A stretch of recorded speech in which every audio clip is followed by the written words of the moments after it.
confidentiality as far as pending matters before the court are concerned. So you have come here on the occasion of the celebration of 100 years of Peace Palace, a palace which was built in order to house secretariat of the Permanent Court of Arbitration. While in the 19th century arbitration was always ad hoc, it was felt that it would be good to have a facility which would be immediately available for the parties when they decided to resolve their dispute by arbitration. The next step in that direction of peaceful resolving disputes was the establishment of the first permanent judicial institution, Permanent Court of International Justice, by the League of Nations. The Pact of the League of Nations contemplated in Article 14 that such judicial institution would be established. So here in the Peace Palace in 1920, illustrious lawyers from different countries met and discussed the statute for such judicial institution and elaborated draft which was later on adopted. So in 1922, Permanent Court of International Justice started its work in Peace Palace. I think that was the major factor in determining the seat for this institution, the fact that there was a palace built in order to support the work of institutions in the field of peaceful settlement of disputes between states. That court functioned for 18 years, was quite busy, active, number of disputes were submitted, also a number of requests for advisory opinion, because the role of that court was twofold: to resolve disputes between sovereign states, provided that there was jurisdiction, and jurisdiction is based on consent of the disputing parties, given either ad hoc or in advance before the emergence of a dispute. And in such a situation, when the consent is given in advance before the dispute has even arisen, one speaks about the compulsory jurisdiction of the court. The Second World War, which started in Europe on 1st September 1939, basically prevented the court further to exercise its functions. There were still some decisions taken in November 1939, and hearings planned for mid-May 1940 in a dispute between Belgium and Senegal, but once Netherlands was invaded on 10th of May 1940 by Third Reich, by Germany,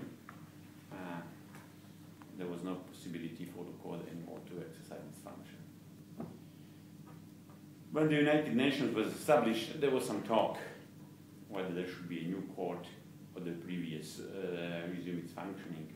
At the end, it was decided that there would be a new court which would be part of the organizational architecture of the United Nations. This court would be the Court of the United Nations, because legally and formally, the Permanent Court of International Justice was not one organ of the League of Nations. And it was a separate, independent international institution. This court, International Court of Justice, is one of the 6 main organs of the United Nations. These organs are General Assembly, Security Council, Trusteeship Council, Economic and Social Council, and the Secretariat headed by the Secretary General. And the court is the only organ sitting outside, the main organ sitting outside New York, here in The Hague, for historical reasons.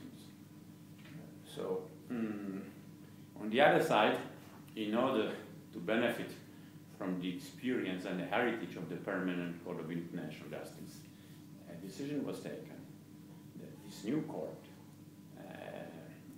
its statute would be based on the statute of the Permanent Court of International Justice. There were only few modifications in the statute, not that major ones. So it allowed the newly established court to build on the jurisprudence, on the decisions of the predecessor court. So since 1946, in International Court of Justice has been functioning here in The Hague now for 67 years. And it exercises two functions: settling disputes between sovereign states, and only states can appear before the court. We receive also complaints from individuals against their own governments, but our secretariat, the registry, has to write them politely that we have no jurisdiction to entertain such complaints, because the statute says in Article 34 that the court is open to states which are parties to the statute, and all United Nations member states are parties to the statute, because statute is integral part of the Charter of the United Nations. It is annexed to the Charter, but the provision is that it is an integral part of the Charter of the United Nations. So only states. If individuals are unhappy with the policies or decisions of the authorities of other states, sometimes when they found themselves in foreign territory and they complain of the acts or decisions of such authorities, this court is not the proper forum to deal with that. Either they have to assert their rights through domestic judicial proceedings, or to have a look at international conventions, whether they can assert their rights either before some United Nations human rights bodies, but these are not courts, like human rights committee for human rights, or committee against elimination of all forms of racial discrimination, or committee on the rights of the child, etc. Or you have regional human rights courts, such as the European Court of Human Rights in Strasbourg, established by the Convention, or Inter-American Court of Human Rights. Now there is also in Africa Court of Human and People's Rights, African Court of Human and People's Rights. So, of course, there are certain conditions, but this court is a court for disputes between sovereign states parties to the statute of the court. The other function of the court is to provide advisory opinions on legal issues, on legal questions, upon request from United Nations, different organs of United Nations, such as General Assembly, Security Council, ECOSOC, or some other international organizations which have been granted the right to seek advisory opinion by the decision of the General Assembly. And the court has been active in the 67 years. Of course, there were periods when the court was more active at the beginning of its existence. Then in the 60s and 70s, gradually, there was a